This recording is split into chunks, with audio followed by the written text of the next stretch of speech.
इधर राजस्थान विधानसभा चुनाव में कांग्रेस की करारी हार के बाद खुद अशोक गहलोत के करीबी ही उनके खिलाफ हो गए हैं। अशोक गहलोत के सीएम रहते उनके ओएसडी रहे लोकेश शर्मा ने कई राज खोलते हुए 25 सितंबर की घटना का भी सच बता दिया। उन्होंने बताया कि ये हार कांग्रेस की हार नहीं बल्कि अशोक गहलोत की हार है।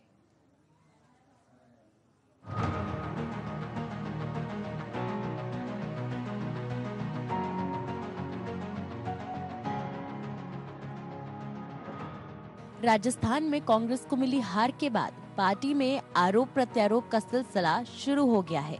अशोक गहलोत के ओएसडी लोकेश शर्मा ने पूर्व सीएम पर बड़ा हमला किया है, जबकि मैंने मेरे ट्विटर अकाउंट पे उन्होंने ट्विटर पर अशोक गहलोत को आला कमान के साथ फरेब करने वाला तक बता दिया।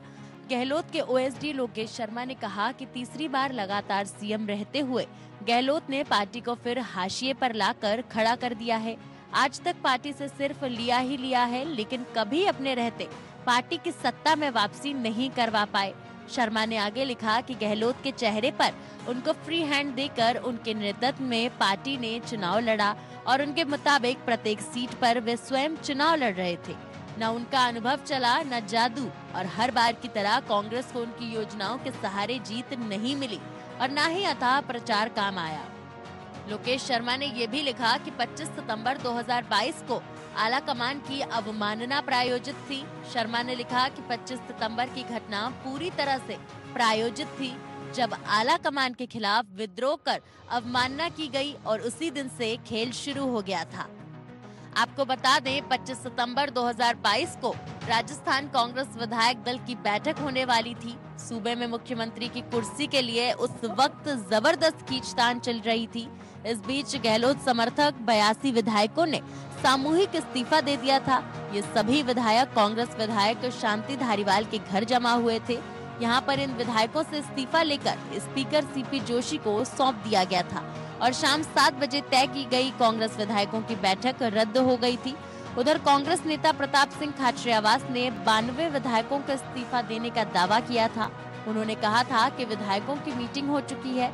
सभी का कहना है कि नए सीएम के चयन में उनकी राय नहीं ली गई, इससे वे बेहद नाराज हैं। सूत्रों के मुताबिक इस बीच कांग्रेस महासचिव केसी वेणुगोपाल ने अशोक गहलोत को फोन किया और स्थिति संभालने के लिए कहा, लेकिन उन्होंने कहा कि अब उनके बस में कुछ भी नहीं है।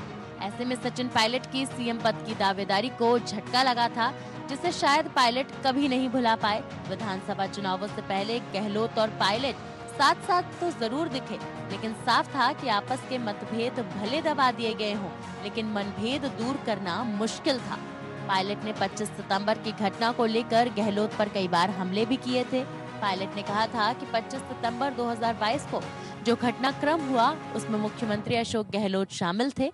दरअसल गहलोत की ओर से ये बयान दिया गया था कि जो पार्टी के प्रति वफादार नहीं होते वे कभी कामयाब नहीं होते।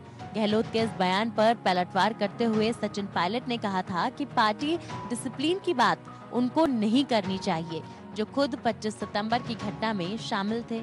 उस दिन जो हुआ उसका जवाब आज तक नहीं मिला। पायलट ने इस दौरान पार्टी हाईकमान पर सवाल उठाते हुए कहा था कि 25 सितंबर को जो घटनाक्रम हुआ उसके बाद पार्टी के राष्ट्रीय नेताओं ने कहा था कि 2 दिन में कार्यवाही करेंगे। हम कार्यवाही का इंतजार कर रहे थे। उसी दरमियान 3 नेताओं को नोटिस जारी करके 10 दिन में जवाब मांगे गए। हमने फिर इंतजार किया।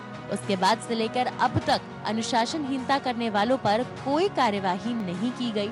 पायलट ने कहा कि पार्टी डिसिप्लिन सब पर समान रूप से लागू होना चाहिए। 25 सितंबर को जो हुआ वो कांग्रेस के इतिहास में आज तक नहीं हुआ। उस घटना के लिए कौन जिम्मेदार थे, विधायकों से इस्तीफा दिलवाकर अपनी ही सरकार को गिराने के कगार पर कौन लेकर गया और किसके दबाव में ये सब हुआ, इस पर पार्टी को सोचना चाहिए। फिलहाल गहलोत और पायलट की आपसी लड़ाई में कांग्रेस सत्ता से दूर हो गई और ऐसे में अशोक गहलोत पर सवाल उठना वाजिब है। अशोक गहलोत के ओएसडी लोकेश शर्मा का उन पर हमला तो महज एक शुरुआत है। Bureau report APN।